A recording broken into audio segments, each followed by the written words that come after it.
Ago, you saw the Health Minister, Dr. Joe Pagla, explaining how 5 cases of the disease Mpox have now been confirmed in laboratories in South Africa. 1 person has died as a result of the disease. Professor Tulio De Oliveira is the director of the Centre for Epidemic Response and Innovation at the University of Stellenbosch. Professor De Oliveira, good afternoon to you. Good to see you again, and thank you for your time. So we know Mpox is spread only through close personal contact.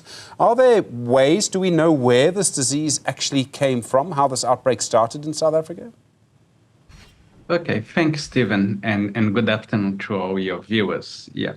So as you highlighted, the Mpox normally is transmitted by close contact. More specifically, is basically skin to skin. Yeah, and in the last 3 years, since Mpox emerged as a global pathogen, a lot of the transmissions related to sexual intercourse.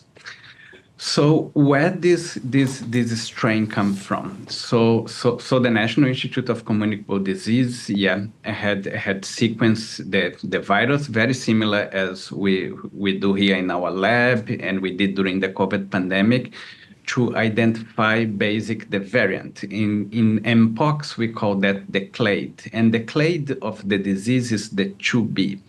Without making that too technical, we know now by doing the genomics that this strain, it comes from the global outbreak of Mpox that started in 2022, which was mostly transmitted, especially in the Northern Hemisphere, by men who have sex with men. So that is a very large outbreak, close to 90 to 100,000 cases, 97,000 detected cases, and most of them, the great majority, in the global north, Europe, America, and a lot of the transmission associated with men who have sex with men. Okay, so we can tell then that this is related to another outbreak that's been going on around the world. Are there ways to stop it? I imagine it's quite difficult, really. I mean, it's a difficult disease, I presume, to stop. So are there measures we can take? Yes, of course, there is measure that we can take. Just for example, the global epidemic that happened mostly in 2022 on the summer in the Northern Hemisphere, it was very explosive, but was controlled in 6 months. How was that controlled? Was that controlled by 3 main facts? The first one is to make the public aware that this virus, it is transmitted, how it is transmitted, and how you can prevent. So today, the health minister and the NICD go in a press briefing highlighting the first death in South Africa and where the cases are located. It's a great step on that direction. Clear communication about what it is happening, how to identify, and how to avoid transmission, which is a lot is close to close skin contact. The second main effective way to do that is through vaccination. We have vaccines that are effective against Mpox. Some of the same vaccines that was used for different pox virus, they are effective, and they should be administered to the population that is likely to acquire the virus, what in technical terms in public health we call ring vaccination, when you try to vaccinate the potential contacts, and that involves also healthcare workers that may get in contact with infected patients, and also network of potential transmission. So that's why it's important to understand how it is transmitted. And the third one, it's really prevention and risk, decrease risk behavior, which was one of the big responsible for the decrease of infection in Europe and the US, is that understanding how it's transmitted with network, and that network of highly transmissible, decreasing the behavior, and get vaccinated. Okay, you talk about the diseases it's related to. So, I mean, Mpox. I had chickenpox as a child. I was also vaccinated against chickenpox as a child. I think I'm probably old enough to have been vaccinated against smallpox. I don't think everybody was as people got older, as the generations changed. So it is related to those diseases, and therefore there are vaccinations? Yes, yes, there is effective vaccination. Yeah, the guidelines quite clear, the World Health Organization guidelines, yeah, highlighting that the Mpox vaccine, which is a version of that, can prevent infection, and that the vaccine should be given within 4 days of contact with someone that has Mpox, or within 14 days if the contact of the person did not develop symptoms. Yeah, so that's what we call ring vaccination, get close to the contacts.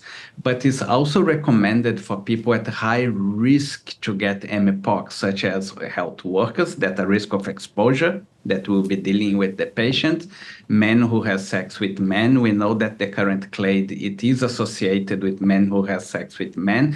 And we just start the Pride Month around the world. So it's important to understand that there is a sexual transmitted disease and that people can take precaution and vaccination, and also be precaution, especially people with multiple sex partners and sex workers. Do the vaccinations against other diseases that may be related to this, so the other pox diseases, I mean, chickenpox, smallpox is what we call them in English, does that give you any protection against Mpox? Yes, there is report showing that people that have been vaccinated to other pox disease, especially smallpox, would have cross-vaccine protection years late. But unfortunately, it has been a long time since we really did smallpox or big pox vaccination. So what is the best advice? The best advice, and that's what the government's trying to do, is to get access to a stock of vaccines, yeah, because what you have to understand, these vaccines are quite rare at the moment because the big outbreak in the global north, and as normal, there is this very big hoarding of vaccines, yeah. So our government's trying to get access to that, to try to vaccinate the most people that are more likely to be exposed. And in the meantime, it's very important what they are doing, very clear communication, yeah, highlighting the cases and highlighting ways on how to detect. That's a lot. The first symptoms would be harsh, yeah, like and especially popping around, yeah, and fever, and that people that have sores and harsh, which can be other diseases, yeah, that they present to the clinic to be diagnosed, because diagnosis is very important to understand, and also how it's transmitted to prevent. So we know how COVID-19 would claim someone's life. It would affect their lungs eventually. We remember all of the symptoms and going through all of that. What does Mpox do? Why is it dangerous? You talk about the sores or the marks or the spots that it gives you, a bit like chickenpox and smallpox. What does it do to the human body that makes it so dangerous? In this case, it's claimed one life. Yes.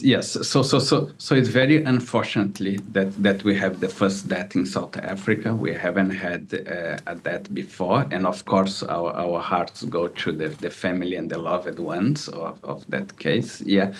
And important to note that all the 5 cases that were diagnosed, they were hospitalized. 2 of them still in hospital, 1 died, and 2 of them were discharged. So people can become sick, and very sick, yeah. And why that? Because what's happened, the skin start having big lesions, yeah, and that can get damaged, and then can be colonized by other bacteria and abscesses, yeah. So a lot of time it is not only the pox, but then you have lesions that become exposed, that get other bacteria that can start causing even sepsis, for example. Other complications can include the pneumonia, yeah, infection of the cornea, which even loss of vision, and pain, and a lot of difficulty on swallowing. And I believe because that was one of the reasons why the fatal case, yeah, that was so much pain of swallowing that the individual could not take medicine or food. That's what I understood from the press briefing. Very good press briefing from the Minister of Health. Yeah, so it's quite a serious disease. disease, yeah, and that's why if people that have lesions, yeah, that start seeing lesion in the bodies like big hashes, yeah, it's very important that they present at the clinic for diagnosis. Most of the time will not be Mpox, it will be other disease, can be herpes if sexually transmitted, it can be chicken pox, but it is good that the ones that have strong lesion can present to be diagnosed so they can also be isolated and treated. Are there particular underlying conditions, comorbidities, like with COVID-19? Diabetes was very dangerous. If you had diabetes and then had COVID-19, you could be in for a very difficult time. Are there underlying conditions with Mpox that makes it more dangerous? Yes, there are underlying conditions, but the important thing to the public to understand it is this is not a respiratory transmitted infection. So we're not going to expect to see this massive amount of cases and the kind of repercussions that we have to do as isolation, lockdown, masks. So it is a disease that is much slower transmitted. So it's no reason to panic. And most of the transmission will occur when skin to skin contact or mouth to skin or sexual contact, which is much easier to prevent. So that's the first important case to highlight. Yeah. So it's no need to panic, it's the opposite. That's why it's so important to transparent detect the outbreaks. Underline what can give rise to more complicated disease. For example, people that's immune suppressed. Yeah, so that happened a lot on the global outbreak in Europe and the US, where people that had HIV and were not on treatment and then got Mpox and got like this very high number of blisters and hearts. So in South Africa, we have one of the best HIV treatment programs in the world. Maybe a good idea. People that doesn't know their status should get to know their status, yeah, because the therapy is very, very efficient, and people that are on HIV to get control. I work on HIV treatment. It's unbelievable how much have developed the treatment in the last decades. Yeah. And people, again, with advanced disease, but they are less exposed. So, for example, the cases in South Africa were all on males from 30 to 39 years, so health general males. Yeah. But it is important to try to stop that the disease advance, that the source become infected. Sure. Yeah. So a lot of the thing is prevention, early detection, and try to really decrease the potential exposure. Professor Tulio De Oliveira, thank you. Good to talk again. Director at the Center for Epidemic Response and Innovation at the University of Stellenbosch. Well, we have